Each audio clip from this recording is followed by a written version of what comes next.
Bueno, son las 19, así que Empezamos. yo la semana pasada no terminamos los textos de Marcos, no obstante, yo había hecho una aclaración. En Marcos, sobre María, hay solo 2 textos que tratan directamente. Después había 3 textos menores, pero que hablan muy indirectamente.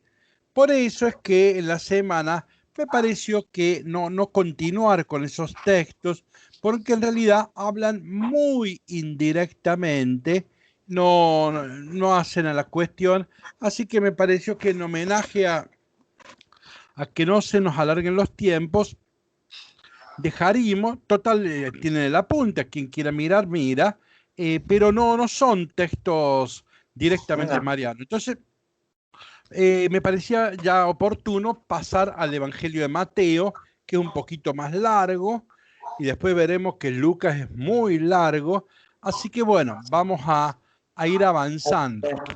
El de Mateo yo les envié, fíjense la diapositiva 2, ya lo vimos, esto que hemos llamado Mariología evolutiva, ¿sí?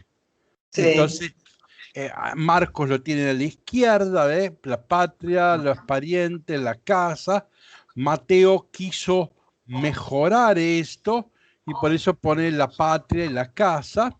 Y finalmente Lucas, el que intenta mejorar al máximo la presentación de María, se queda con la patria. Ya lo hemos comentado, no me detengo. Diapositiva 3, ahí el esquema más amplio de lo que llamamos Mariología evolutiva, Pablo, Marcos, Mateo, Lucas y Juan. Todo eso hay que demostrarlo, ¿no es así? Bueno, ya hemos visto que Marcos hace una presentación crítica, no negativa, pero sí una presentación crítica. La pone en crisis a la Madre de Jesús y la hace pasar por la criba. Crisis, de ahí viene criba, ¿no es así? Entonces, Marcos la pone en crisis y a nosotros nos pone en crisis la imagen de la Madre de Jesús que presenta Marcos, ¿sí? Entonces, tal vez podríamos concluir una palabra sobre esto. Fíjense, yo lo insistí muchas veces, para el católico apostólico romano del siglo XXI, el problema de María es si es virgen o no es virgen. En Marcos no tiene ese problema, no tiene esa preocupación. Marcos de eso no habla, no le interesa. Lo que hace es una presentación de una nueva familia de Jesús. El problema es social, no es individual, ¿no? Hay una nueva familia y un nuevo modo de pertenencia, ¿sí? Que no pasa por la carne ni por la sangre, sino por el Espíritu, ¿sí? Que cumple la voluntad de Dios. O sea que la perspectiva de Marcos no tiene que ver con nuestras preocupaciones, nuestras angustias, nuestras necesidades. Nosotros todo lo reducimos al sexo, ¿sí? Parecemos todos, los cristianos son todos freudianos, todo pasa por el sexo. Y entonces, y María, nosotros naturalmente le llamamos la Virgen, ¿vieron? Sí. Y bueno, en Marcos no le habla a la Madre de Jesús porque el problema de la virginidad de María va a ser un problema de Mateo y de Lucas, pero no de Marcos. Eso quiero que quede subrayado. No obstante, algo de los hermanos de Jesús dijimos, de los Herodes, sí, dijimos, hasta ahí sí dijimos, ¿sí? Sí. El capítulo 6 de Marcos vimos algo, ¿no? Ustedes permítanme una pausa. Busquen Génesis capítulo 1, versículo 26. 26. Esto es como un paréntesis, ¿sí? cuando se escribe se llama excursus. No. 26. Es un apartado. Quien quiera leer Génesis 1:26, que lea. Y dijo Dios, hagamos al hombre a nuestra imagen y semejanza. Suficiente. O sea que ahí es el Adán, es lo humano. No hay una diferencia de género. No dice varón-mujer. No. Hagamos al humano. En hebreo se dice Adán. Adán porque ha sido de la tierra, que es Adamá. O sea que la traducción es terrícola. Hagamos al terrícola. No existe el nombre Adán en la Biblia. Adán es el terrícola. ¿Sí? Bueno, entonces hagamos al Adán a imagen y semejanza. Ahí no se refiere a varón-mujer, sino a lo humano en general. Saltemos al versículo 18. 18. 28, disculpen, 28. Ah. Y los bendijo Dios y les dijo, sean fecundos, multiplíquense, llenen la tierra y sométanla, dominen a los peces del mar, a las aves del cielo y a todos los animales que se mueven sobre la tierra. Seguimos. Y dijo Dios, miren, les entrego todas las hierbas que engendran semillas sobre la tierra. Perdón, creo que, a ver el 27, por favor. 27. Y creó Dios al hombre, a imagen de Dios lo creó. Varón y mujer los creó. Ese me interesaba. Entonces, ¿cómo dice? Fíjense que aparece 3 veces el verbo crear. El verbo crear en hebreo es muy importante. El único sujeto de este verbo es Dios y siempre es crear de la nada. Bueno, esto es vará, la pronunciación fonética es vará. Es un texto, es una palabra clave. En el libro de Génesis, capítulo 1, aparece 7 veces, etcétera, etcétera. Bueno, entonces acá, ahora el uso es parco, sin embargo acá aparece 3 veces el verbo vara o crear. Recuerden que el 3 es el superlativo, o sea que esta es la obra superlativa de Dios. El ser humano es la obra superlativa de Dios. Vio que cada día va creando algo y dice, vio Dios que era bueno y Dios que era bueno.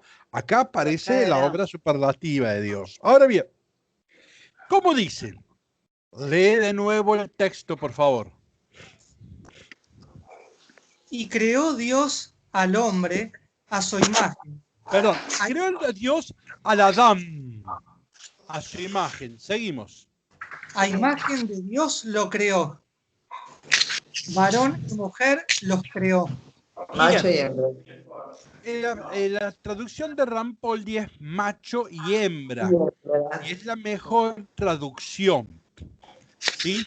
Entonces, primero dice que creó al ser humano, sin diferencia de género, ¿sí? Ser humano. Ahora dice, no, creó al macho y a la hembra. Las Biblias, para ser elegante, dice al varón y a la mujer.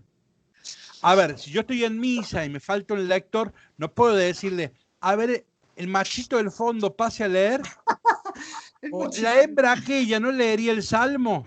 No. Evidentemente que son expresiones que no corresponden en la casa del Señor. Pero ahí dice macho y hembra, ese es el problema. Sí. Hay que ver qué significa macho y hembra. Macho en hebreo es Sahar, con Z y J, Sahar. Sahar, ¿qué es Sahar? Fíjense. Para comer en el mundo antiguo hay que usar arco y flecha. La flecha, ¿cómo se construía? Con un palito, tenía atrás unas plumas para la aerodinámica y en la punta algo puntudo, afilado, podría ser de, no sé, de acero, de piedra, depende de lo que hubiera en esa época, ¿sí? Entonces, ya en el siglo VI existía del hierro, todo eso, o sea que una cosa bien puntuda para pinchar. Entonces, ¿qué quiere decir sajar? Es algo para pinchar, ¿sí? Bueno, ¿qué significa? ¿Cómo se dice hembra? Se dice nequebá. ¿Y nequebá o nequebú qué quiere decir? ¿Cómo se traduce? Como pozo, hendidura, caverna. ¿Sí? Entonces, ¿qué es ¿qué es la mujer? Es eso. El varón es el que tiene un pinche y la mujer es la que tiene un pozo, ¿sí? Entonces, eso es macho y hembra. La traducción sería pene y vagina. Esa es la traducción más elegante. O sea que, y ahora en el versículo 31, ¿cómo dice el versículo 31?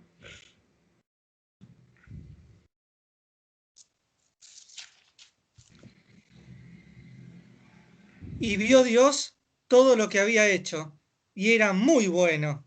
Acá ya no dice que era bueno, dice que estaba muy bueno. Bueno, muy bueno, kitov en hebreos puede traducirse por bueno o por bello. Puede decir muy bueno o muy bello. O sea que no exageramos si decimos que Dios hizo el pene y la vagina y le pareció que era muy bello. Qué cosa bonita. ¿Sí? Entonces, volvamos acá. ¿Por qué me detengo en este punto? Porque para nosotros el pecado es el pecado sexual y la relación sexual es pecaminoso, salvo que sea con el sacramento, pero si no es pecado, es algo sucio, son cochinadas. Entonces, no podemos imaginar. Entonces, ¿qué pasa? Cuando hablamos de la virginidad de María, ¿qué nos interesa? La pureza sexual. ¿Sí? ¿Me estoy expresando? Nosotros nos da horror pensar que esta mujer anduvo haciendo una cochinada con San José. Se entiende perfectamente, a mí me da horror. A ver, ¿usted alguna vez pensó que su papá y la mamá a la noche estaban tenían una relación sexual? No. No sé, no es que lo ignoraba, no es que lo ignoraba, pero no es que usted cada tanto a la noche pensaba, ahora mi papá y mamá. No. Bueno, por un montón de cosas que son inexplicables, porque la mamá es santa, es pura, qué sé yo. Entonces, cuando hablamos nosotros de la purísima, nos estamos refiriendo a esto, a que no ha tenido una relación sexual, porque es una cochinada, es una porquería. Bueno, eso es lo que tenemos en la cabeza, por eso los cristianos somos más freudianos que Freud. Entonces, nos molesta pensar que acá, o sea, el tema de la virginidad, ya vamos a ver, no es un concepto teológico para nosotros, es un concepto sexual, que está vinculado a la pureza, a lo puro o el impuro, a lo sucio o lo limpio. Entonces, si María no fue virgen, sería una chica sucia. Eso es lo que... Entonces vuelvo a esto. Eh, Estas ideas están en la cabeza nuestra, no en los evangelios. Entonces tenemos que estar advertidos. ¿Qué nos molesta cuando aparecen los hermanos de Jesús? Y pensar que hubo otras relaciones. ¿Me expreso? Entonces, bueno, vuelvo a esto. Para Marcos, ese problema no lo tiene. Marcos es pre-freudiano, todavía no existía Freud. Entonces, para Marcos ese problema no existe. Sí existe para nosotros. A nosotros eso nos molesta, nos daña, nos causa dolor y está bien que sea así. Pero es bueno, ¿y por qué? Porque creemos que la sexualidad es un pecado. Es más, algo sucio. No sé si nos damos cuenta que es pecado. Lo que sí sabemos que es algo sucio. ¿Qué anda haciendo ahí? ¿Sí? Sacaste la mano de ahí. Entonces estamos pensando en cosas sucias. Ese es un problema. Pero bueno, entonces cuando uno lee la Biblia y ve que Dios hizo el pelo y la vagina, y le pareció que una cosa bonita, bueno, uno tiene que tratar de reubicar estas cuestiones. Bueno, cierro el paréntesis. Lo que me importaba decir es que Marcos no tiene el problema de la sexualidad, Marcos no se plantea el tema de la virginidad porque no existe. Y Marcos tiene otro tema que es una nueva familia, etcétera, etcétera, etcétera. Ya de eso hemos hablado, los códigos domésticos, no vuelvo sobre eso. Bueno, cerramos Marcos y retomamos lo de Mateo, no sé cómo metí ahí. Estábamos en la diapositiva 3, hay una mariología evolutiva, está Pablo, Marco, ahora vamos a Mateo. Fíjense que puse, Mateo hace una presentación positiva, pero pasiva. En cambio, ya Lucas aparece la gran protagonista y en Juan también. Bueno, entonces vamos a la diapositiva 4. Esto lo mencioné como Mateo y Marcos van a tener muchos elementos sobre los evangelios de la infancia. Hay que recordar, yo lo dije de memoria la semana pasada y ahora lo incorporé en diapositiva, que la primera etapa de los evangelios empieza con la muerte y resurrección de Jesús. Después se va extendiendo a la vida pública y después lo último aparece la infancia. Yo les mostré Lucas 3, que parece que Lucas empezó en el capítulo 3, eso lo vimos la semana pasada. Les puse un ejemplo similares con el Cid campeador y los romanceros del Cid, que serían como los apócrifos, ¿sí? O sea que esta es una literatura menor, secundaria, se privilegia más el cariño que la racionalidad, más el símbolo que el dato histórico, ¿no? Son otros textos estos que vamos a leer ahora, ¿no? La otra clave es esta, diapositiva 5, el proceso evolutivo de la interpretación. Miren, hasta el siglo XIX, lo que sabemos de los relatos de Navidad, todo eso, están fuertemente inspirados por los apócrifos. Ya lo hemos mostrado. Nuestras abuelas no leyeron los apócrifos, pero los pesebres que hacían todos los años en las parroquias eran los apócrifos. O sea que teníamos estos relatos, los leíamos, Mateo 1 y 2, Lucas 1 y 2, los leíamos desde la literatura apócrifa, aunque no conociéramos la apócrifa. Ahí estaban Melchor, Gaspar y Baltasar, está el buey que adoran a Dios, todo eso que nosotros hemos visto ya y no tengo por qué repetir. Ahora, en el siglo XX se da un gran salto en donde vamos a leer los relatos de la infancia desde los evangelios canónicos. Ya empezamos a decir, no, pará, esto es apócrifo. Ya en el siglo XX la Biblia se va a ir imponiendo y va a ir desplazando a la literatura apócrifa. Esto en teoría, en la práctica no, en la parroquia de ustedes, el año que viene, el pesebre, va a ser hecho con los apócrifos. Pero bueno, en la teoría, en el siglo XX fuimos desplazando, ya la palabra rectora no es la de los apócrifos, sino que son los evangelios canónicos, ¿sí? Ahora, siglo XXI, hoy, se incorpora una nueva lente o clave de lectura, que es leer desde el Imperio Romano. Recordar que los evangelios se escriben bajo el Imperio Romano. Y por lo tanto, todo lo que significa Imperio Romano va a tener que ver con estos relatos. Entonces, ven, tenemos tres claves de lectura o un proceso evolutivo, ¿sí?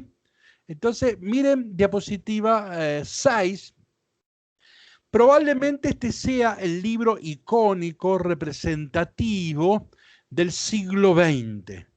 El mejor libro que se escribió en el siglo XX es este, es voluminoso, libro voluminoso y caro. Este es de Raymond Brown, El nacimiento del Mesías, y este fue el libro ya icónico. Este es el que instaló claramente la lectura, que los relatos evangélicos deben leerse, obviamente, desde los canónicos. Bueno, esta es una joya. Está totalmente vigente, se lo ha superado en detalle, pero lo sustancial, los biblistas de hoy, yo estoy leyendo el último libro de Mariología que salió, Mariología Bíblica, y nadie se despega de Raymond Brown, ¿sí? Entonces sigue siendo el libro de exégesis. Ahora, este está en la línea del siglo XX, o sea, una exégesis que ha asumido leerlo desde los canónicos y desplazar los apócrifos. Ahora, en el siglo XXI, tenemos esta obra icónica de Ward y John Dominic Crossan, Santiago, y John Dominic Crossan, siglo XXI. ¿Cuál va a ser el aporte de este? No es una obra tan voluminosa, es más chiquita, pero es muy interesante, muy jugosa. ¿Cuál es el aporte de esta gente? Leer los evangelios de la infancia desde el Imperio Romano. ¿Qué pasaba en el Imperio Romano? y que de algún modo, al menos lejanamente, tiene que haber impactado en los evangelios. Bueno, entonces yo he incorporado bastante de este tercer libro porque sería lo novedoso. Los apócrifos ya los conocemos, la lectura canónica ya nos vamos familiarizando, pero quiero arrancar con el aporte de esta segunda clave de lectura, posición hermenéutica, que es leer incorporando los datos del Imperio Romano, ¿sí? Por eso que le voy a dedicar un capitulito, vamos a arrancar por acá. Hasta acá nos entendemos, ¿no? Empezamos, diapositiva 8, quien la quiera leer.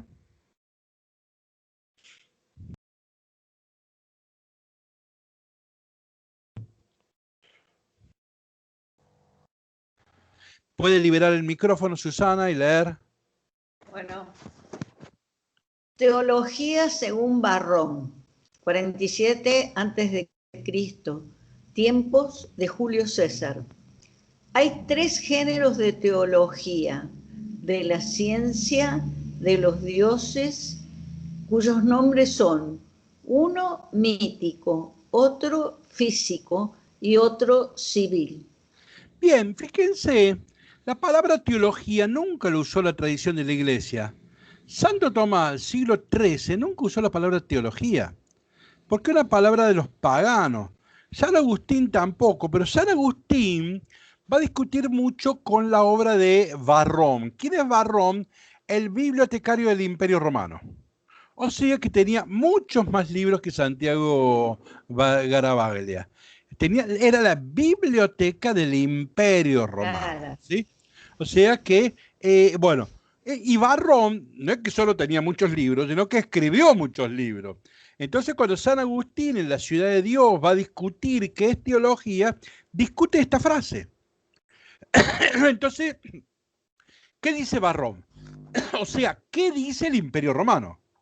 Dice esto: por teología hay 3 maneras de entender la palabra teología. La primera es la mítica o poética. Piensen en la mitología greco-latina, ¿sí? Homero, Virgilio. Dice, en primer lugar hubo una teología poética o mitológica, las de los dioses en el Olimpo, Zeus, Júpiter, etc. Después dice, apareció una teología física o natural. Y acá ya están los filósofos, está Platón, Aristóteles, ¿no? Platón y Aristóteles dicen, bueno, si todo se mueve, debe haber un motor inmóvil, o sea, ya es una teología filosófica o reflexiva o una teología natural, ¿no? Entonces, bueno, ya es otra manera de entender teología natural o teología filosófica. Pero dice, y hay otra, que es del Imperio Romano, la teología civil o política. Entonces, claro, voy a poner un ejemplo simple. ¿Qué significa liturgia? La palabra liturgia no es una palabra tomada de la sacristía, significa obra pública, acto público. Por ejemplo, el Día del Emperador se hace una liturgia. El Día de la Patria se hace una liturgia. Cuando se hace una obra pública, ¿sí? Qué sé yo, construir barcos, hacer carreteras, todo eso que sea obra pública es liturgia. Liturgia es laetum erga, es obra pública, ¿sí? Ya dijimos que la palabra evangelio se usaba para hablar del nacimiento del emperador. Entonces, ven, hay una teología política, hay una teología civil. Roma se considera un imperio hecho por los dioses. Si hay imperios, están todos los dueños del mundo están divinizados. Diapositiva 9, fíjense. César Augusto, el divino Hijo de Dios, fue declarado, ¿por qué es Hijo de Dios? Porque hubo un decreto del Senado. Pero también miren, por adopción, por su concepción, por su genealogía. Acá me interesa. ¿Por qué Mateo y Lucas necesitan escribir una genealogía y por qué hay que contrarrestar a la genealogía de los emperadores que vienen de allá, de más lejos que de Abraham, vienen de los dioses? Vamos a un ejemplo, a ver por favor, ¿Quién quiera leer diapositiva 10?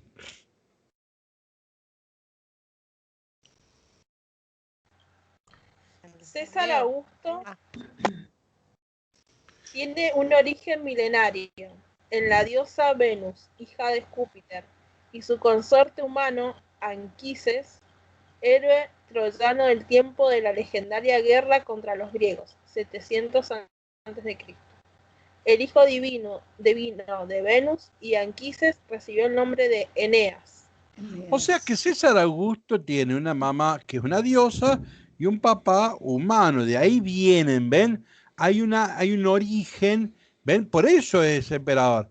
Fíjense diapositiva 11. Bueno, quien va a contar esto va a ser Virgilio. La épica romana es la Eneida, porque viene de Eneas, ¿no? Entonces por eso la Eneida. Fíjense antes de entrar en un texto ahí, diapositiva 12. ¿Qué sería la Biblia? Y acá estoy usando en juego de palabras. ¿Cómo sería la Biblia del Imperio Romano? Bueno, la Ilíada y la Odisea, que son las obras de Homero, serían como el Antiguo Testamento del Imperio Romano. Cuidado que estoy jugando con las expresiones, no estoy diciendo la barbaridad, ¿sí? Pero la Biblia del Imperio Romano tendría un Antiguo Testamento, que es lo más antiguo, que es la Ilíada y la Odisea de Homero. Pero tiene un Nuevo Testamento, que es la Eneida de Virgilio, estos añitos de César Augusto. Entonces, ven, la Biblia del Imperio Romano está acá. Esta es la teología del imperio. Cuidado que esto es muy importante. Tener una teología como fundamento, tener una filosofía como fundamento, es clave, ¿no? Estos no son meros operadores, meros pragmáticos. Estos son pragmáticos, los romanos son pragmáticos, pero tenían una teología, tenían una Biblia. Ahí tienen la tapa de las obras de Homero y de la Ilíada y la Odisea. Estoy por empezar a... Nunca leí entera la Odisea, estoy por empezar a leerla de nuevo y leerla entera. Bueno, después está la Eneida, que sería como... esto es la fundación del Imperio Romano ya con César Augusto, ¿sí? Miren este texto, a ver, alguien que lea diapositiva 15.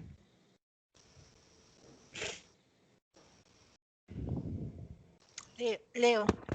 De esta noble estirpe nacerá el troyano César Augusto, dice Virgilio, que hará lindar su imperio con el océano. Lo que ahora dice, lo dice Dios mismo. Adelante, a ver. Que hará lindar su imperio con el océano y su fama con los astros. Tú le recibirás a Augusto algún día en el Olimpo, cargado con los despojos del oriente, y los hombres le invocarán con votos. El que habla es Júpiter, el dios supremo. Fíjense, diapositiva 16, Tito Livio, que escribe la famosa historia romana, él se pregunta por el origen de la dinastía del fundador y dice, ¿quién podría hablar de manera concluyente sobre un asunto de tan enorme antigüedad? O sea, el origen del Imperio Romano se pierde allá en el mundo de los dioses. Entonces, fíjense, vamos a diapositiva 18.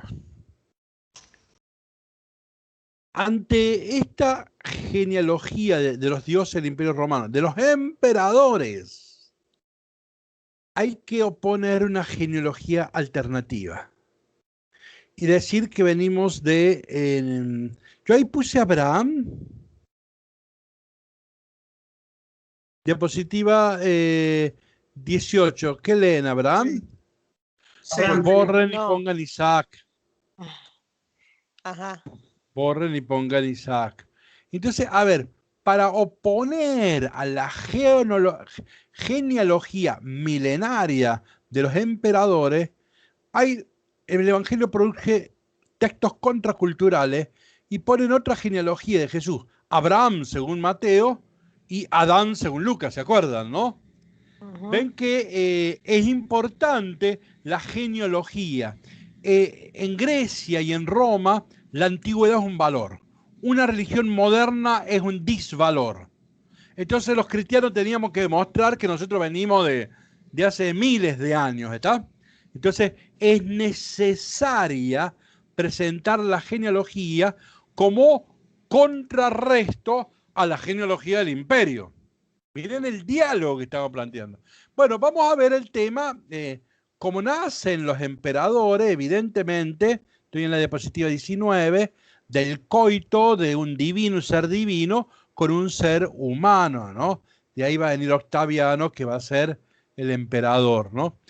Suetonio, que es un historiador romano, en la vida de los Césares, cuenta esto que vamos a leer en la diapositiva 22. ¿Quién quiere leer, por favor? Unos pocos meses antes de su nacimiento, tuvo lugar en Roma otro público prodigio, por el que se anunciaba que la naturaleza iba a parir un rey para el pueblo romano. Seguí. Entonces el Senado, aterrado, decretó que no se dejase vivir a ningún niño dado a luz durante aquel año. Aquellos ciudadanos que tenían grávidas a sus mujeres se preocuparon del decreto del Senado. ¿Esto les suena a esto? Hay Sí. que matar a todos los niños. Vamos a diapositiva 22. Ven que en el Éxodo tenemos Moisés y el faraón, Éxodo 1-2, y en Mateo tenemos Jesús y Herodes. Ven que estamos hablando casi de lo mismo, ¿no? Entonces, Suetonio va a hablar de la concepción divina de Octaviano en una obra famosa que se llama El Teologúmena. ¿Alguien que quiera leer diapositiva 26 y 27, por favor?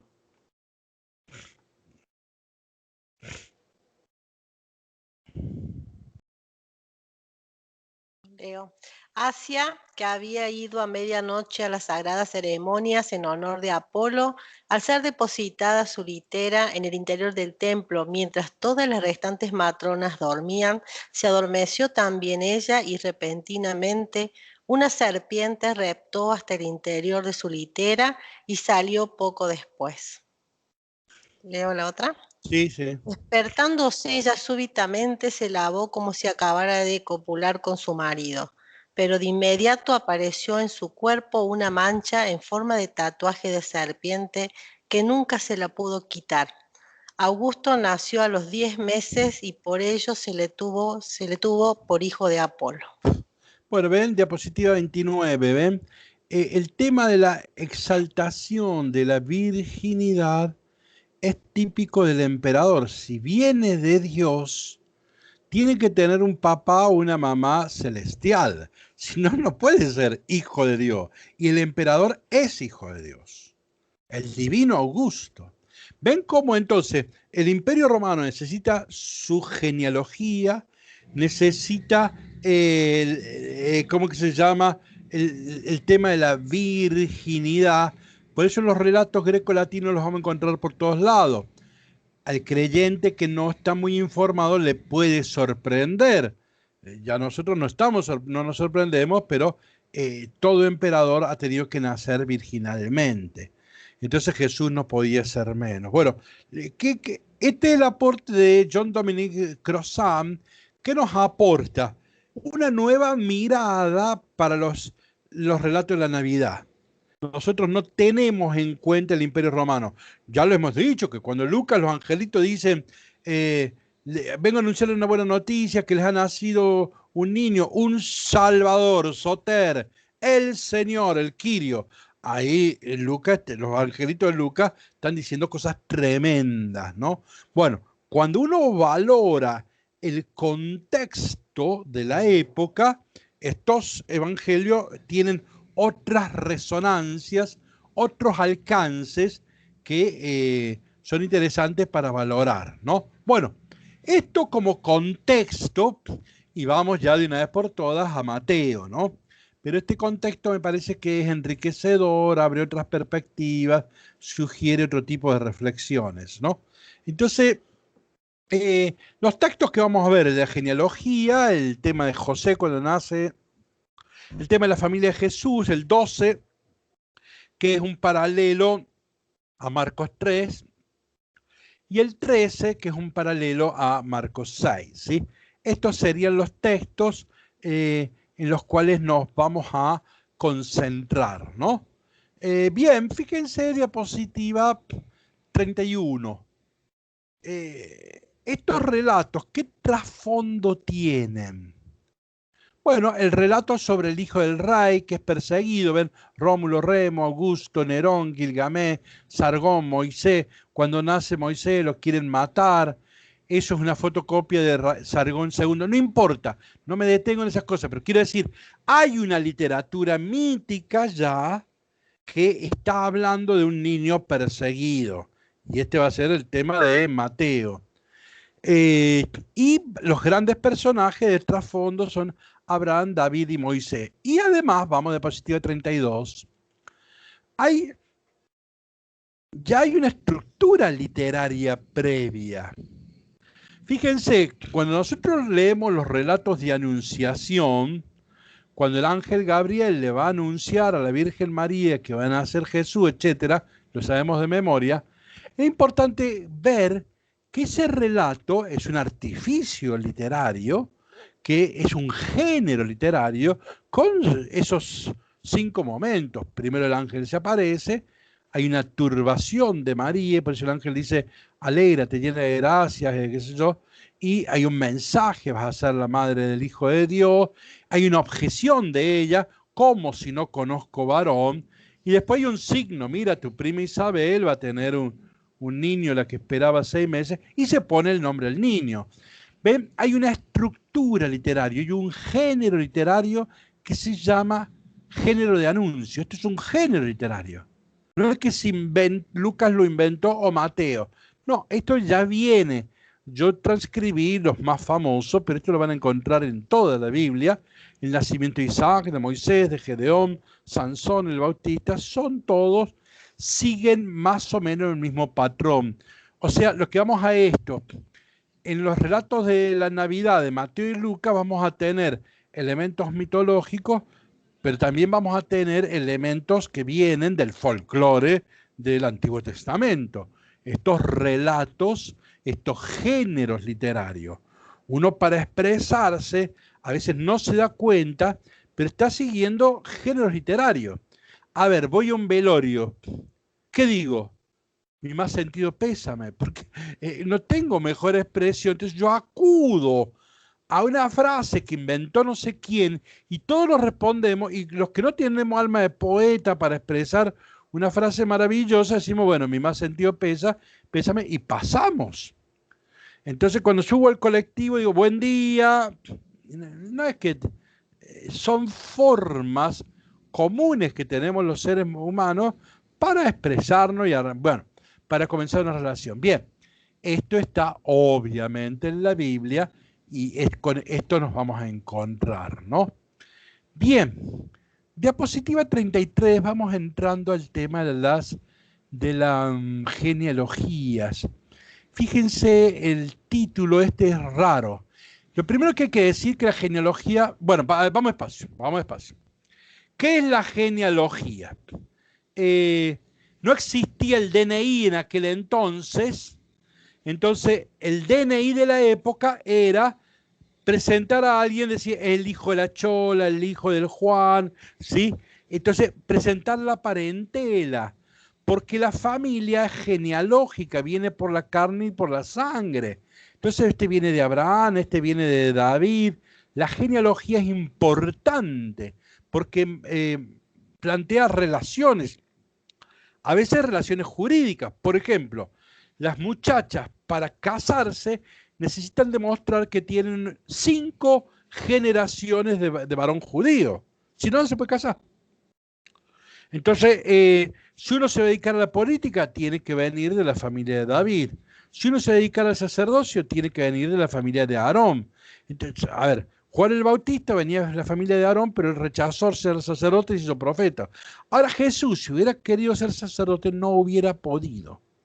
¿Por qué? Porque no venía de la familia levítica, de Aarón, de nada de eso. Entonces, la genealogía es importante. Ahora, ven ahí, estrategia de legitimación de autoridad. Esto legitima. Yo soy puro, pertenezco al pueblo de los puros. Debo ser reconocido. Yo tengo autoridad social. Yo soy legítimo. Yo soy legítimo, no soy un guacho por ahí, ¿no? Entonces, ahora, el otro elemento es que son androcéntricas y patriarcales. En ninguna genealogía aparece la mujer, en ninguna. La Biblia tiene larga genealogía. Ustedes no han investigado esto, pero si agarran el libro de las Crónicas, hay una genealogía de 9 capítulos. 9 capítulos en genealogía. Un montón de hojas. Bueno, ahora, ninguna genealogía tiene en cuenta a la mujer. Por eso se llaman, son androcéntricas, el centro del varón, o patriarcales. Entonces, es una estrategia de legitimación patriarcal. Ahora vamos a ver que esto va a ser interesante. Bueno, ya me adelanté, quemé el chiste. Una novedad de Mateo es que incorpora mujeres. Y de este modo las está como cuestionando a esta estrategia de legitimación del patriarcado. Al meter mujeres, las empieza a poner en crisis, ¿sí? Pero bueno, eso debería decirlo después. Bueno, yo les recomendé en la primera parte del año este libro, Honor y Vergüenza, lectura cultural del Evangelio de Mateo. Este es un señor libro en donde lee el Nuevo Testamento desde la retórica de Aristóteles, que es un gran amigo de Santiago Garavaglia. Y yo ahí dije en 2 palabritas, diapositiva 35, que la biografía en el sentido de la retórica es para el encomio, o sea, para alabar, elogiar. Por eso sus antepasados tienen que ser toda la nobleza. ¿Ven que es imprescindible la genealogía? Para escribir una biografía usted tiene que arrancar por la genealogía. Bueno, cuando nacen hay sueños, ¿se acuerdan que San José tiene sueños? Hay portentes, las estrellas de los magos, ¿ven? Bueno, después hay que hablar de sus enseñanzas, su muerte va a haber portentos también, y la ascensión, la glorificación. Bueno, estos eran los pasos, así se cuenta la biografía y sobre todo la del emperador. Entonces, Mateo y Lucas van a seguir esta estructura. En esto se distinguen de Marcos, ¿no? Bueno, vamos en concreto a la genealogía, ¿sí? Que yo la transcribí, diapositiva 37, va de Mateo 1:1 al 17. Es larguita, pero tenemos que leerla y hacer algunas observaciones, ¿sí? ¿Quién quiere leer la diapositiva 38, por favor? Libro de la generación, Génesis, de Jesucristo, hijo de David, hijo de Abraham. Abraham engendró a Isaac, Isaac engendró a Jacob, Jacob engendró a Judá y a sus hermanos. ¿Qué les llama la atención de esto? Es el Génesis, el libro del Génesis, sí. Igual que Génesis 1:1, ¿no? Bueno, pero ¿qué les llama la atención? ¿Que arranca desde David? Arranca de Abraham, de David. ¿Cómo? Arranca, digamos, desde Abraham, David, hijo de Abraham. O sea, pero desde Abraham. En primer lugar lo puso David. A David. Sí. Sí. Como diciendo que tiene ascendencia real. El rey David. Bien. De Jesús. Mateo va a tener una genealogía real. La de Lucas no, es de clérigos. Entonces es una genealogía real. De David venía el Mesías, ¿sí? Perfecto. ¿Y Abraham? Esa es la descendencia davídica. Descendencia davídica. A David, Dios le prometió a través del profeta Natán que le iba a edificar una casa y que de su descendencia iba a venir el Mesías. Bueno, este es un texto altamente mesiánico, o sea que Jesús viene de ahí. Jesús va a ser el Mesías, esta es la tesis de Mateo. Pero ¿y Abraham qué juega acá?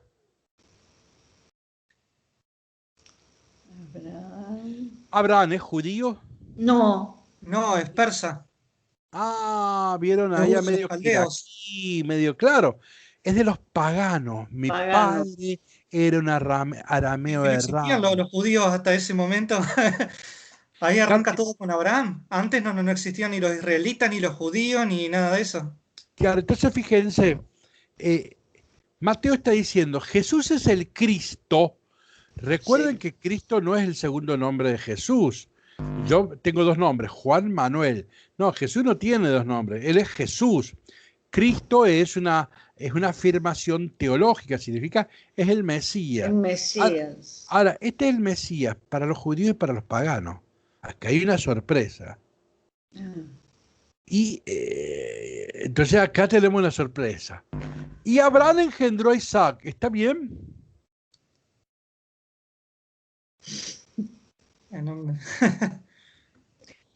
¿No engendró a Ismael primero? Ah, sí. Ah, y entonces en la genealogía se pone el primogénito, nunca el segundo. La Acá se pone el primogenitura segundo. es muy importante en la Biblia. Y dice, ¿cómo acá en vez de estar el primero está el segundo? Ya hay otra sorpresa. Isaac engendró a Jacob. ¿Y no estamos en el mismo problema con Esaú y Jacob? Sí. Sí. Jacob no era medio chanta, salvo la vez que peleó con Dios y le ganó aquella noche, salvo aquella vez que le ganó en la pelea con Dios, ¿no era medio chanta? Sí. Y Judá, bueno, ya vamos a ver Judá, quien es otro personaje que también... Estos son los abuelitos de Jesús. ¿Vieron? En la parentela, algunos abuelitos, tíos, parientes, hay que ocultarlo. Cuando viene el yerno o la yerna, el novio, vos del primer día no le presentás todo, ¿viste? Vos vas de a poco, ¿viste? Vos vas eligiendo. Claro, vos de golpe no podés presentarle todos estos tipos, ¿no? Bueno, llama la atención cómo... Miren que esta es la primera página de Mateo. Mateo ha elegido como estrategia comunicacional presentar a Jesús de un modo complicado. Diapositiva 39. Judá engendró de Tamar a Fares y a Serach. Fares engendró a Hezrón. Acá tenemos un problema. En la genealogía, acá hay algo gravísimo. Entra una mujer. ¿Ven? Ya la genealogía no es absolutamente patriarcal. Es una opción muy subversiva la de Mateo, ¿no? Pero además de ser una mujer, es pagana. ¡Epa! Peor todavía. ¿Y conocen la historia de Tamar? Después lean esta noche. No es una lectura para la noche. Mañana, al mediodía, lean el Génesis capítulo 38. Génesis capítulo 38, yo les cuento en dos palabras. Tamar se va a casar, muere el marido, y entonces el hermano más cercano tenía la obligación de ayudarle a dar un hijo para el difunto. La ley de levirato. Eso se llama la ley del levirato, correcto, sí, que está legislada en el Levítico y en el Deuteronomio, ¿no? Entonces, le mandan el segundo hijo, que es Onam, pero Onam, por miedo, derramó afuera. De ahí viene la palabra onanismo, ¿sí? El que derrama afuera. Y este también muere. Entonces a Judá, como le dio miedo que esta mujer fatal, que todo el que se acostaba con ella moría, le dice, bueno, al otro te lo voy a mandar cuando se crezca, todavía es muy pibe. Y ahí Tamar se da cuenta que lo está engañando.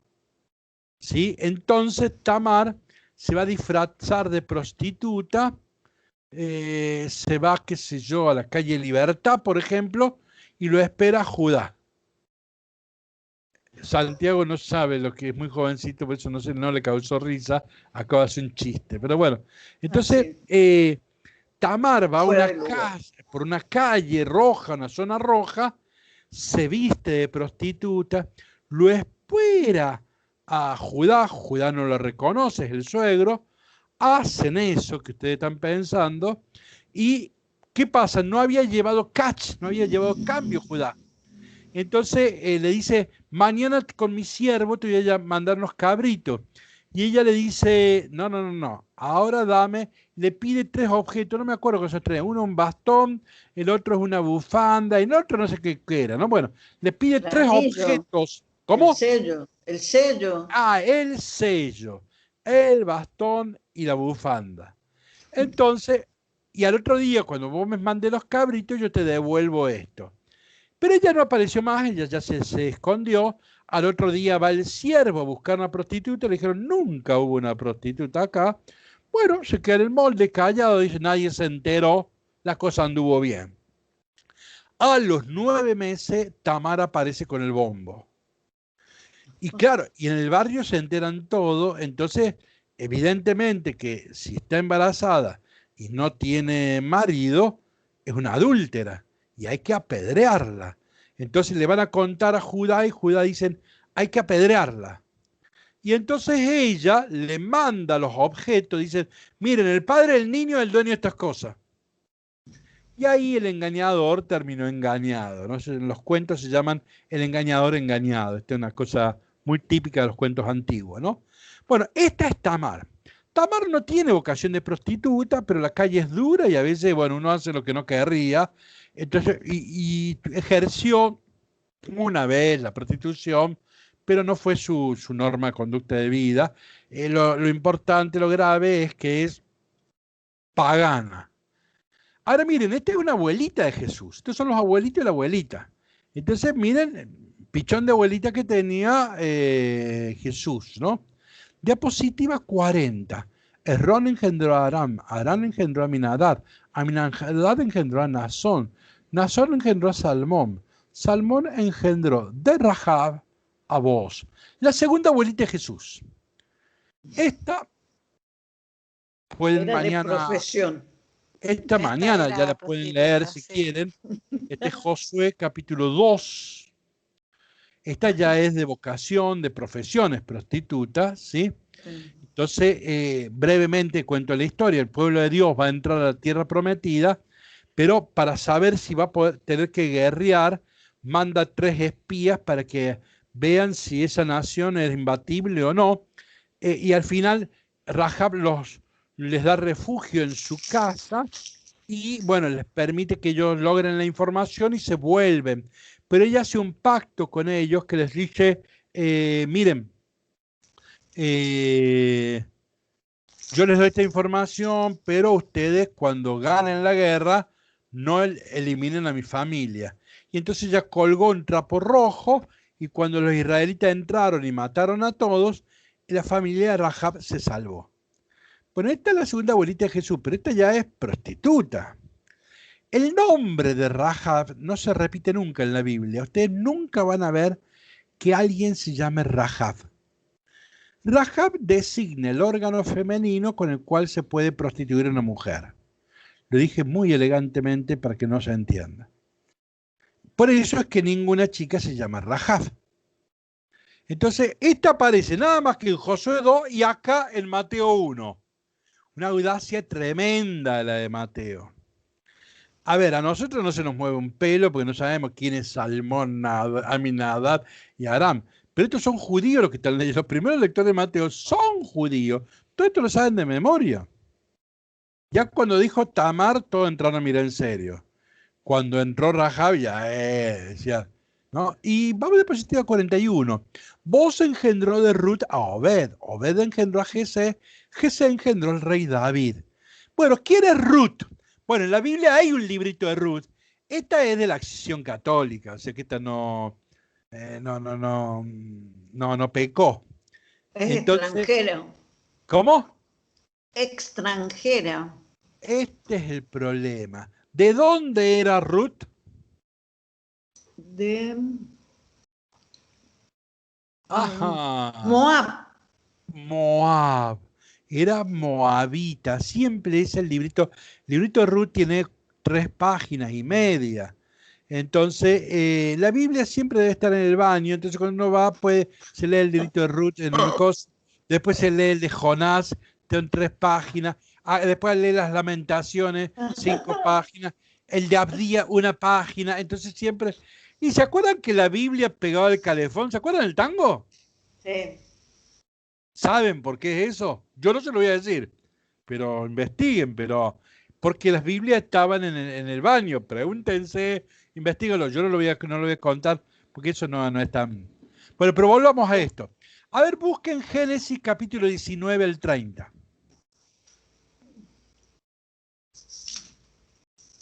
Génesis. Claro, en Cambalache está, ¿no? La Biblia junto al calefón. Sí. Después, bueno, lean sobre eso y van a ver. Lea a alguien Génesis 19:30.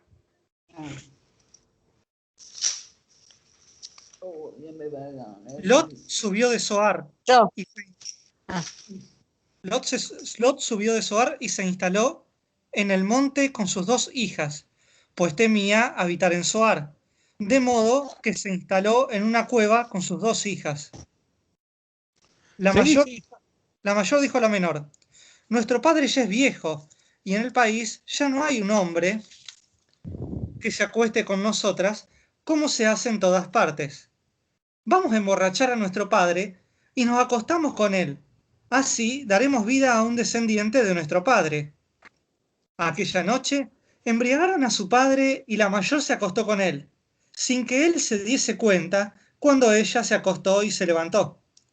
Al día siguiente la mayor dijo a la menor: anoche me acosté yo con mi padre, vamos a embriagarlo también esta noche y tú te acuestas con él. Así daremos vida a un descendiente de nuestro padre. Embriagaron también aquella noche a su padre y la menor fue quien se acostó con él sin que él se diese cuenta cuando ella se acostó y se levantó.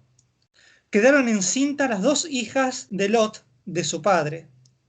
La mayor dio a luz un hijo y lo llamó Moab, diciendo: de mi padre es el antecesor de los moabitas actuales. También la menor dio a luz un hijo y lo llamó Amón, diciendo: hijo de mi pueblo, es el antecesor de los amonitas actuales. Bueno, los 2 pueblos odiados por Israel son los moabitas y los amonitas, sobre todo los moabitas. Entonces este es un cuento que los catequistas le enseñaban a los niños israelitas para pelearse con los moabitas y decían: ustedes son todos hijos degenerados, son todos porquería. Entonces, ahora bien, ¿por qué? Porque los moabitas eran odiados, ve que es degenerado. Ven que acá que aparezca la Ruth es de la Acción Católica, pero es moabita. O sea que viene de lo peor, ¿está claro? Bien, esa es la tercera abuelita. Seguimos en la diapositiva 44. David engendró de la que fue mujer de Uría, o sea, la mujer de otro. David engendró de la que fue mujer de Uría a Salomón. Acá ya Mateo no se atrevió a poner el nombre, lo sabemos, el nombre es Betsabé. Pero ya le dio vergüenza, Mateo era mucho poner el nombre de Betsabé, pues todo el mundo lo juna. Entonces, y le buscó esa vueltita, la mujer de Uría. Acá no solo que el tipo le virló la mujer, sino que después lo mandó a la guerra para que el tipo muriera y quedarse con la corderita. Entonces, esto fue tremendo, ¿no es así? Esto es famosísimo en la Biblia, y después de eso viene Salomón, que es un desastre. Con eso se produce la ruptura del pueblo de Dios. O sea que Salomón es el padre de todas las problemas para la Biblia, ¿no? Bueno, pero no le tengamos en eso.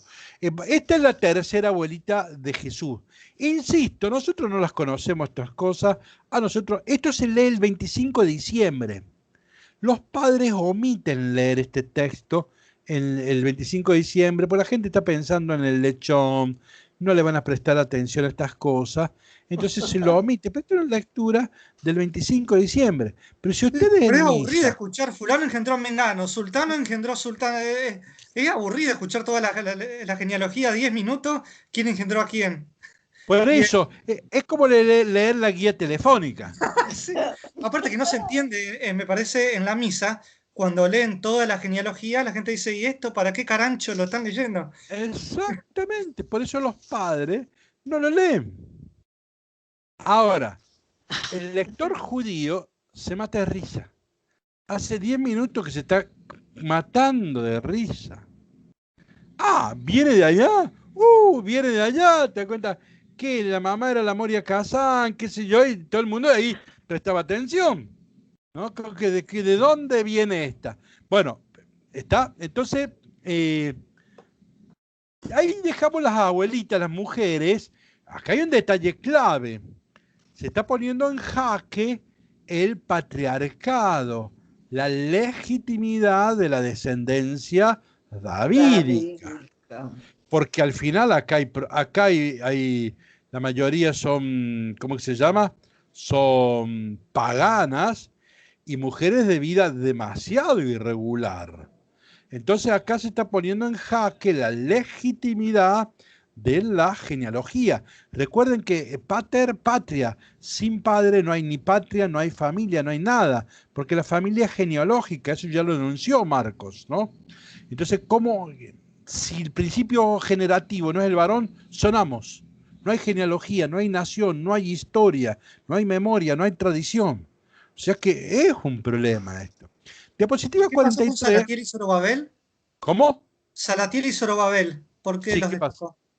Después van a venir, pero ahora diapositiva 43, fíjense, ahí tienen un listado, lo que decíamos, el estereotipo, un varón engendró un varón, acá no hay poesía, nada, acá es un estereotipo, ¿no? Un varón engendró un varón engendró un varón, esto es muy importante. Yo opté por la traducción engendró, hay otras. Fue Lo que padre interesa es, de. o padre de, sí, que está bien también. Yo opto por esta, por lo que vamos a decir después. Entonces, y bueno, está la genealogía. De algunos de estos no sabemos quién es. De otros sabemos que son unos delincuentes. ¿Sí?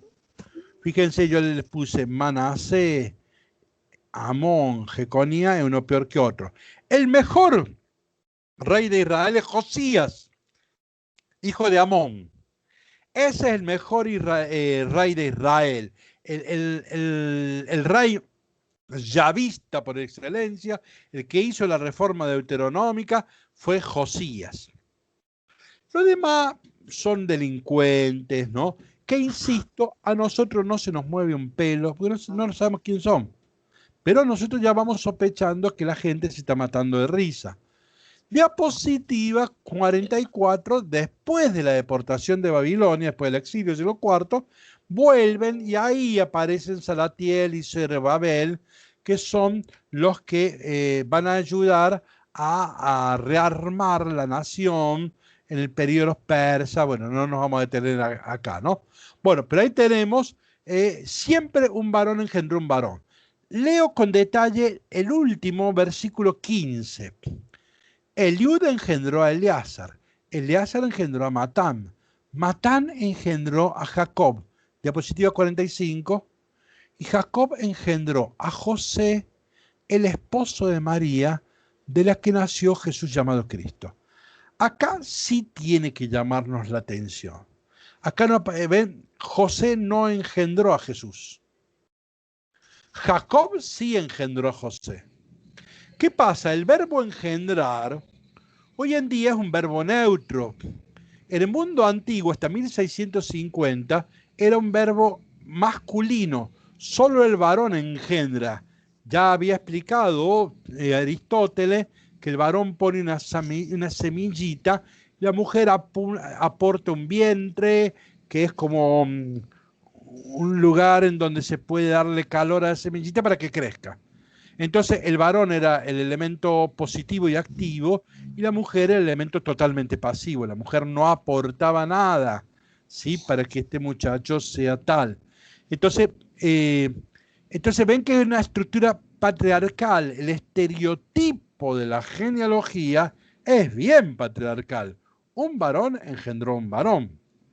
Acá hay una cosa revolucionaria. Se cambia el verbo. Y acá dice, nació de mujer, nació de María. Entonces, se cambia intencionalmente el verbo. No es un descuido, no, intencionalmente. Entonces, acá cambia la historia.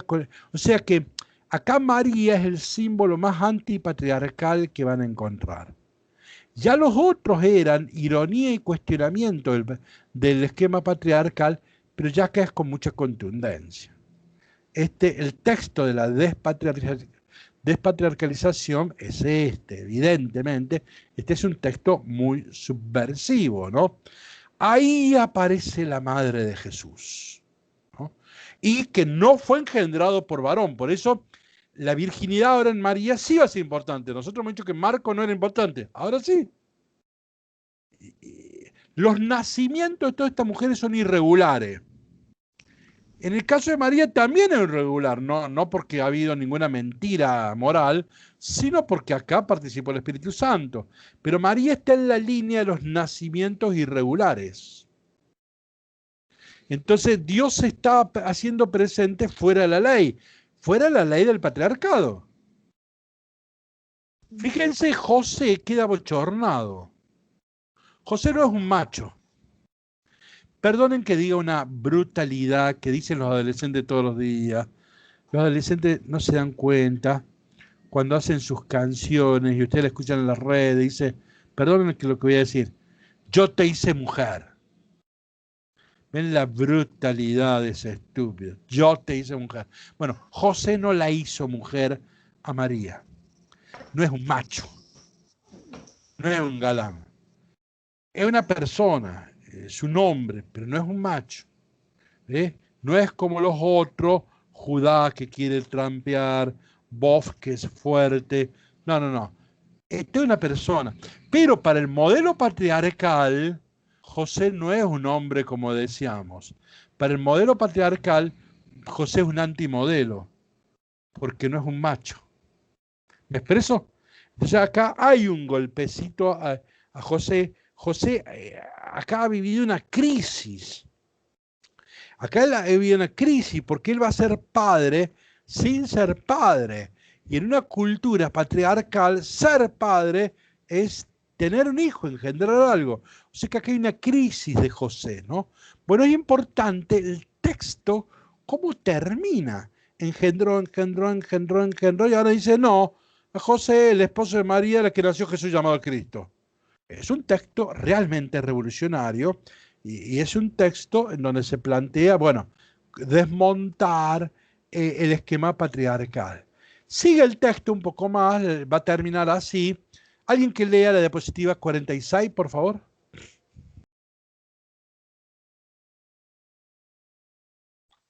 Así que el total de las generaciones son, desde Abraham hasta David, 14 generaciones. Desde David hasta la deportación de Babilonia, 14 generaciones. Desde la deportación de Babilonia hasta Cristo, 14 generaciones. Cuando Raymond Brown, en ese libro que yo les recomendé del siglo XX, analiza esta parte, pone un título en chiste que dice, ¿Mateo sabía contar? Porque fíjense, Abraham es 1800 antes de Cristo. Del 1800 a David, que el año 1000, hay más de 14 generaciones. Claro. De David, año 1000, a Babilonia, siglo VI, hay más de 14 generaciones. Y del siglo VI a Jesús, siglo I, hay más. Entonces Raymond Brown pone ese titulito, dice, ¿Mateo sabía contar? Bueno, ¿por qué este 14, 14, 14? Bueno, recordemos algo que en algún otros cursos hemos explicado. Vamos a la diapositiva 47. Ahí ustedes tienen el alefato hebreo. En castellano decimos abecedario por ABCD. En griego hablamos de alfabeto por alfabeta. En hebreo hablamos de alefato porque la primera letra es alef. Bien, ¿qué sucede? Los números que nosotros usamos se llaman números arábigos. El gentilicio, ¿por qué? Porque son de los árabes. Los árabes son 600 años después de Cristo. 600 años después. O sea que no existían esos dibujitos. Marco Polo en el 800 después de Cristo encontró el cero en la India. 800. En Europa la primera vez que se escriben con estos dibujitos, los arábigos, son 1200. Entonces, en la Biblia no se usaban estos dibujitos. ¿Vieron cuando el Apocalipsis dice 666? No se usaban esos dibujitos. ¿Qué se usaban? Letras. O sea, las letras servían como letra y como número. Nosotros conocemos los números romanos. Si yo pongo una B corta y una I latina, ahí puede decir vi o 6. Todavía a los niños les enseñamos eso porque es uno de los sistemas más perfectos que existen. Ahora, cuando éramos niños, nos enseñaban los ángulos, ¿se acuerdan? Y la maestra ponían alfa, beta, gamma. ¿Por qué? Porque los griegos tampoco usaban los numeritos porque no existían.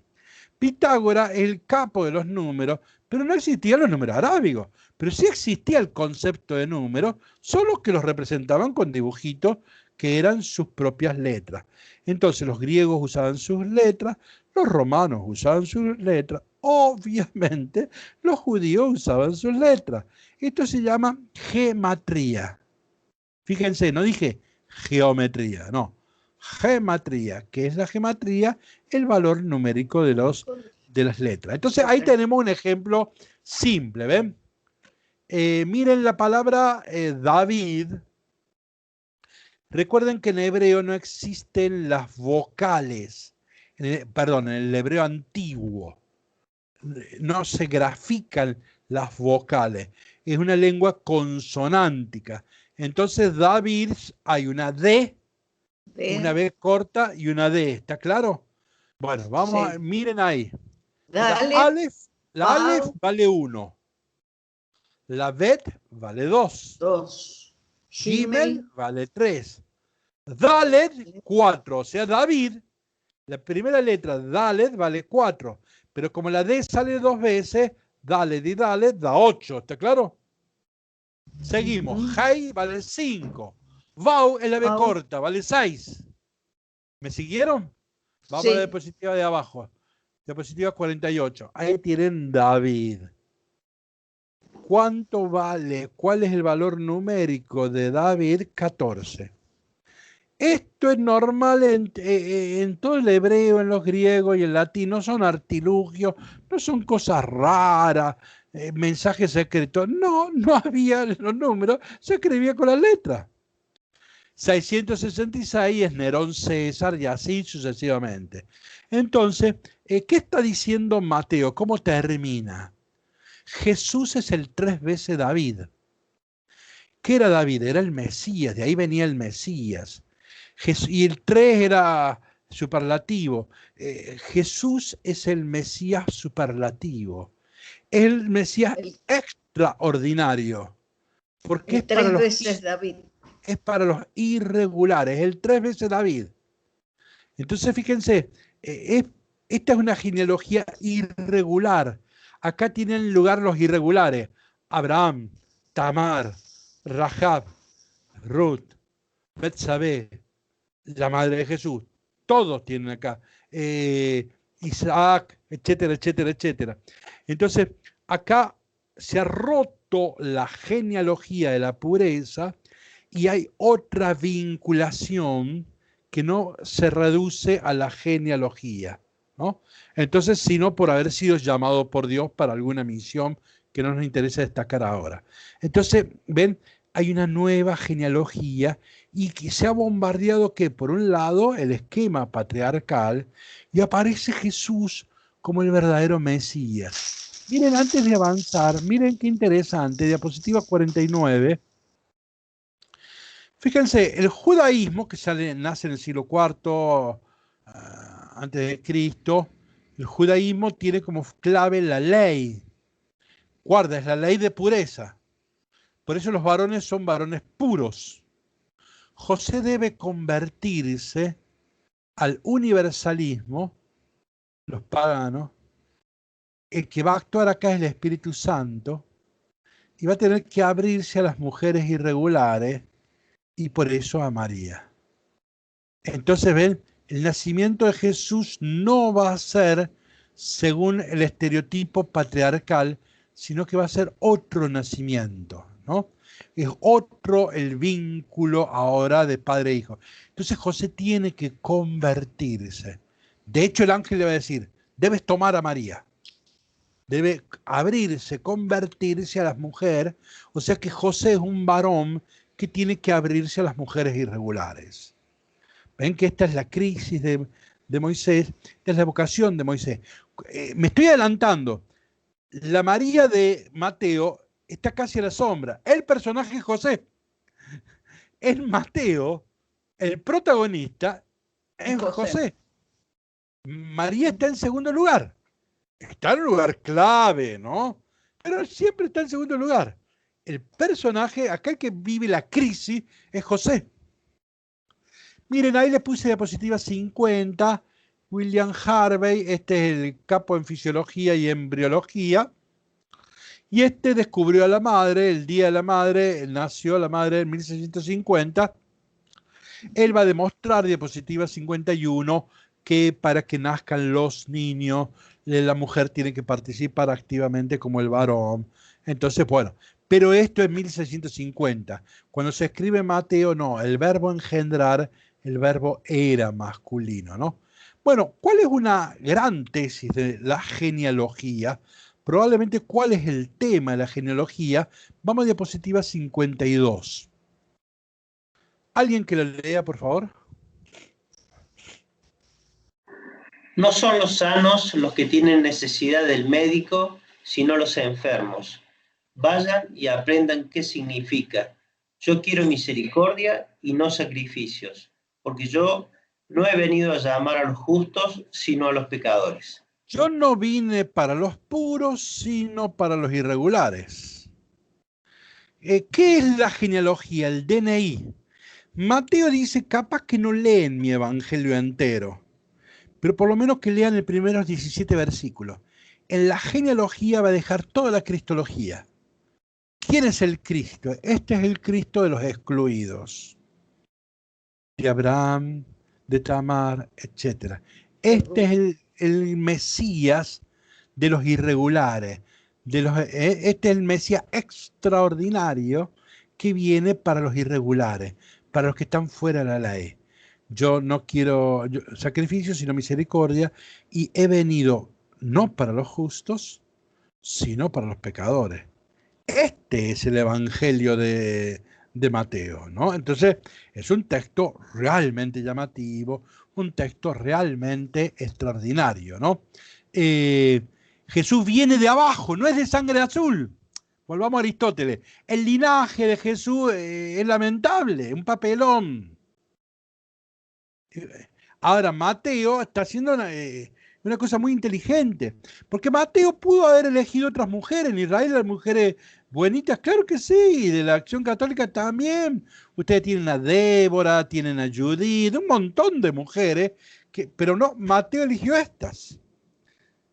Eligió esto para ponernos en crisis, para ponernos nerviosos. ¿Cómo? Dios actúa en las... ¿Van a ir a misa el domingo? ¿Alguien se acuerda cuál es la lectura del domingo? Mateo. Perdamos un segundo y busquémoslo. A ver, yo no me acuerdo. A ver, no tengo ninguna agenda acá. Pero vos sos rápidos. Santiago busca la agenda, yo busco el Evangelio. Mateo, por supuesto.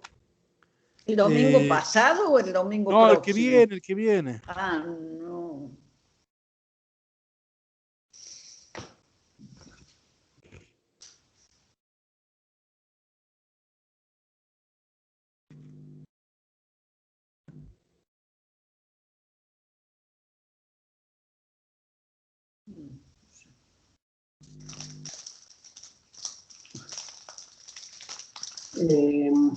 Primera lectura, profecía de Ezequiel. No, el Evangelio, el Evangelio. Lo llego. Evangelio el domingo. Mateo 21, 28, 32. 21. 28, Mateo 32. 21, 18 al 32. 28 al 32. 28. El de los dos hermanos, el hombre que tenía dos hijos. Bien. Pero fíjense. Vamos a... Jesús dice que había un obediente y otro desobediente. Pero no me interesa eso. Pero bueno, tenemos que leer el 31. ¿Cuál de los dos hijos la voluntad de su padre? Le dijeron el primero y Jesús les contestó. Mira lo que contesta Jesús. Les aseguro que los recaudadores de impuestos y las prostitutas entrarán antes que ustedes en el reino de Dios. Tenemos un problema ahí, ¿no? Ahí está Tamar, Rahab, etcétera, ¿no? Entonces, fíjense que el texto sigue un poquito, dice, porque vino Juan enseñando el camino de la justicia y no le creyeron, mientras que los recaudadores de impuestos y las prostitutas le creyeron, ¿no? Entonces, fíjense que en esto de la pureza, ven, la genealogía como legitimación del patriarcado de varones puros, ¿no? Está muy puesto en jaque por todo el Evangelio de Mateo. ¿Se acuerdan la cananea de Mateo? Bueno, se pueden acordar un montón de cosas, ¿no? Yo esto lo quería vincular con un bueno, ¿con qué otro texto podemos vincular esto? A ver, de memoria, 1 Corintios 1:26. No, abran la Biblia, ¿para qué vamos a hacer de memoria si tenemos la Biblia a mano ahí? 1 Corintios 1:26. Después de Romano está Corintio, ¿no? Rococó. Romanos, Corintios. ¿Lo tienen? Sí. Adelante. Sí. Miren, Primera hermano, carta a los Corintios, capítulo 1, versículo 26. Adelante. miren, hermanos, quienes han sido llamados. Entre ustedes no hay muchos sabios humanamente hablando, ni muchos poderosos, ni muchos nobles. Por el contrario, Dios ha elegido los locos del mundo para humillar a los sabios. Dios ha elegido a los débiles del mundo para humillar a los fuertes. Dios ha elegido a gente sin importancia, a los despreciados del mundo y a los que no valen nada para anular a los que valen algo. Y así nadie podrá gloriarse frente a Dios. Entonces ven, Dios elige lo plebeyo, lo bajo del mundo. Las prostitutas. ¿Se acuerdan que Jesús, comilón y borracho, amigo de publicanos y de pecadores? ¿Se acuerdan? Juan el Bautista, o sea, el seminario de Jesús era las tabernas. El seminario de Juan el Bautista eran los esenios, eran como los nuestros. Entonces, Juan el Bautista nunca estuvo comiendo con una prostituta un sábado de la noche. Entonces él más bien las corría, las prostitutas. Él creía que eran enfermas mentales que había que encerrar en algún convento. Entonces Juan el Bautista huye de las prostitutas o las corre. En cambio en Jesús, amigo de publicanos y pecadores, bueno, estamos viendo que acá hay otro mundo, ¿sí? A mí me gustaría, para no empezar otro texto, leer un salmo que a mí me parece que tiene mucho que ver. Bueno, ven, a ver, nuestra genealogía, Pablo dice, ¿cuál es nuestra genealogía? ¿Ves que no es de estirpe de Pablo? Nos recordó que venimos de abajo. Mateo nos recordó que venimos de abajo. Miren, una cosa que a mí me parece linda, estoy dudando que tenga algo que ver. Salmo 87.